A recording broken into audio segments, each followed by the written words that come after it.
Jakku might seem like just another desert world, but it's actually the most important planet in the entire sequel trilogy. This isn't Tatooine's boring cousin, it's where empires go to die. The final battle between the Empire and New Republic happened right here, and Palpatine literally tried to turn the whole planet into a bomb. Thankfully, the New Republic stopped that plan, but all those crashed Star Destroyers, that's what's left of the Empire's final tantrum. Rey grew up here, which makes sense. If you want to hide one of the galaxy's most important people, put them somewhere nobody wants to visit. Speaking of places you'd actually want to visit, Takodana is basically the galaxy's most beautiful bed and breakfast. If your bed and breakfast was run by a 1,000-year-old alien who collects vintage lightsabers, Maz Kanata's castle sits on this gorgeous planet in the mid-rim, surrounded by ancient forests and pristine lakes that make it look like a travel brochure for galactic nature lovers. It used to have a Jedi temple until some space pirates called the Nihil decided to redecorate it with explosions during the High Republic era. The Nihil were like regular pirates, but with worse attitudes and better marketing, plus an unfortunate tendency to destroy priceless historical architecture whenever they threw their interdimensional tantrums. But here's where things get really wild. Remember Starkiller Base, that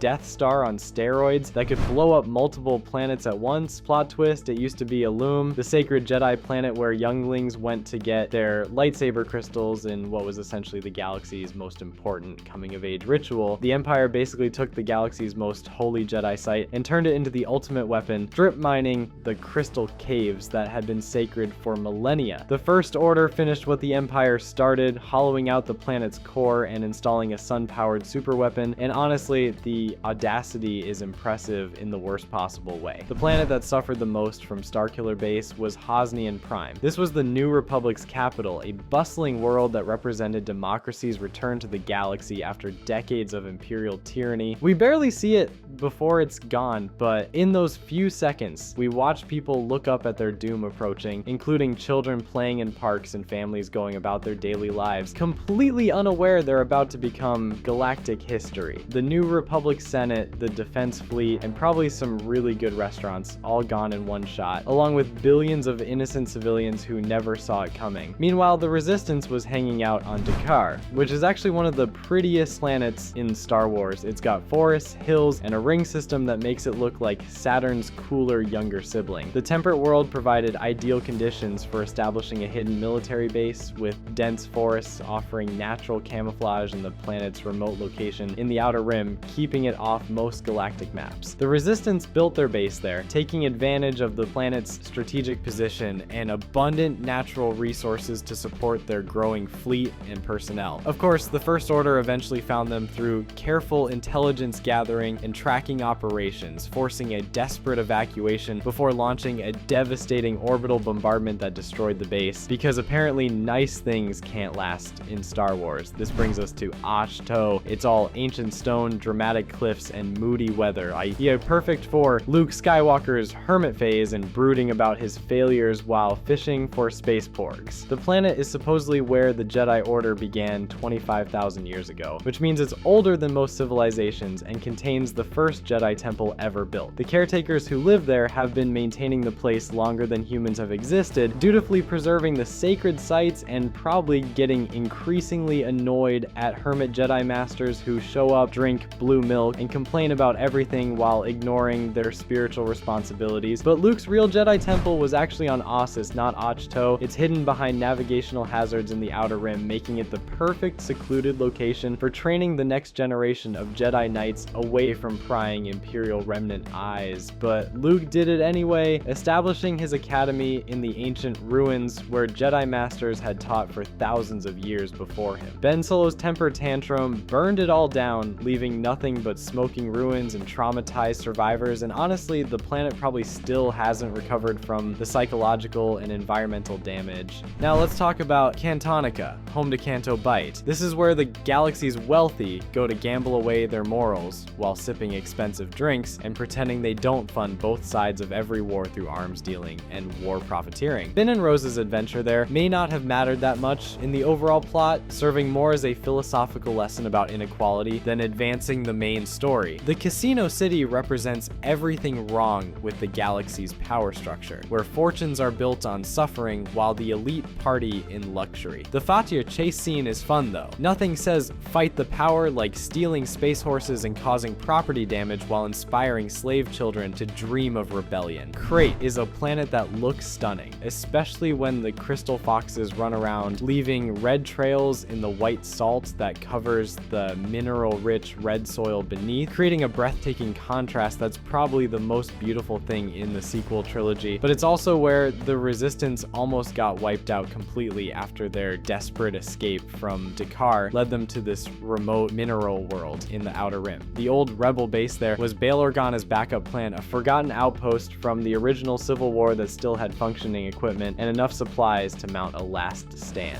The planet's surface is covered in crystalline salt flats that crack and bleed red when disturbed, creating dramatic visual effects during speeder chases and lightsaber duels. Luke's final battle with Kylo Ren happens here, and it's the most extra thing Luke ever did, projecting himself across the galaxy just to mess with his nephew's head while buying the Resistance time to escape through crystal caves. One of the only prequel planets that show up in the sequels is Mustafar, and by the time we see it in Rise of Skywalker, it's actually healing. This lava hellscape where Anakin got his legs barbecued is slowly growing trees and vegetation, as if the planet itself is recovering from decades of dark side corruption. Kylo Ren finds the Sith Wayfinder in Vader's old castle, which is now just ruins covered in creeping vines and moss. The transformation from molten wasteland to recovering forest world suggests that even the most tainted places can find redemption given enough time. Even evil fortress architecture doesn't last forever, and nature has a way of reclaiming what darkness once consumed. Exegol is hands down the creepiest planet in Star Wars, and that's saying something in a universe that includes zombie planets and giant space worms. Hidden in the unknown regions behind treacherous hyperspace routes that require ancient Sith wayfinders to navigate, it's where Sith Lords go to cheat death, which never works out the way they expect. The planet has been the Sith's secret stronghold for millennia, serving as both graveyard and laboratory for the galaxy's most powerful dark side users. Ancient Sith temples and massive underground complexes house forbidden knowledge, cloning facilities, and the machinery needed to build galaxy-destroying fleets in secret. The boundary between life and death is thin there, saturated with dark side energy that corrupts everything it touches, which explains why Palpatine could come back as a barely held together clone body sustained by pure hatred and Sith alchemy. It's like a cosmic hospital where all the doctors are evil and nobody ever gets better, more twisted and desperate with each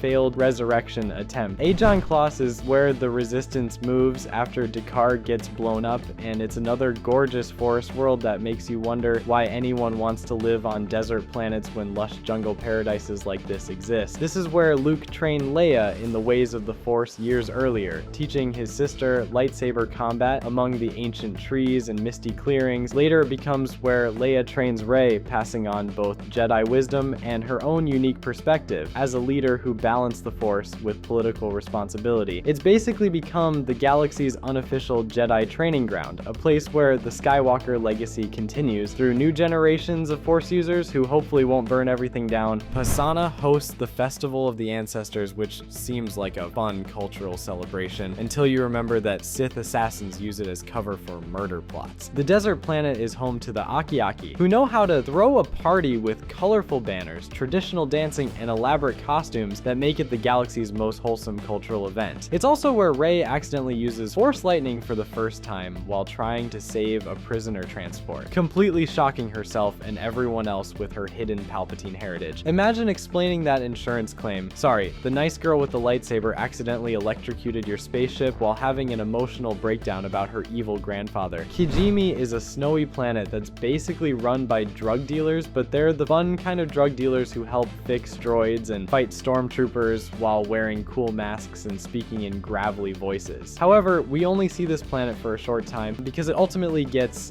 destroyed by the Final Order as a demonstration of their new Star Destroyer fleet's firepower, wiping out an entire world. Just to make a point, Kefir is one of Endor's moons, and it's covered in Death Star wreckage that's been slowly sinking into the turbulent oceans for decades since the Battle of Endor. The Ocean Moon is where a group of ex-stormtroopers led by Janna have built a new life after deserting the First Order, creating a community of former child soldiers who found freedom and family together. It's also where Ben Solo finally becomes Ben Solo again instead of Kylo Ren, having his crucial conversation with Han Solo's memory among the twisted metal ruins of the Empire's greatest weapon. The sequel trilogy also shows us brief glimpses of classic planets. Bespin and its Cloud City get liberated from First Order occupation, Endor sees Ewoks celebrating another Imperial defeat, and Tatooine gets one final visit from Rey, who buries Luke and Leia's lightsabers at the Lars homestead. These 18 planets show us a galaxy that's bigger, stranger, and more connected than ever before. From Jakku's junkyards to Exegol's dark secrets, each world adds another piece to the puzzle of what happened after Return of the Jedi. If you enjoyed this video, be sure to check out more related content shown on screen.